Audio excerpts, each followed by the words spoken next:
Orang putih, nak makan tak? Apa ni? Tiba-tiba je. Saya puasa tak?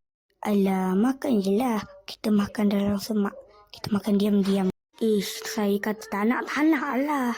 Okeylah kalau macam tu. Saya makan seorang-seorang je. Aduh, lapar lah pula. Sempat lagi ni nak minta. Tapi puasa.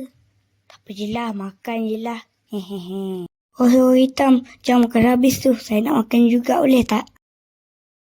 Okey, jom makan. Nak makan tak Makan je lah. Kau kan lapar. Tinggal je puasa hari ni. Nanti gantilah. Betul juga Makan je lah. Tapi Tuhan nampak. Alah, kan saya dah kata. Gantilah nanti. Apalah, tak jadilah makan. Tak nak saya ganti puasa nanti. Tak naklah saya layan budak ni. Saya menyerah. Kenyangnya. Saya tak naklah makan ayam ni. Tak itu kau kata nak. Diamlah.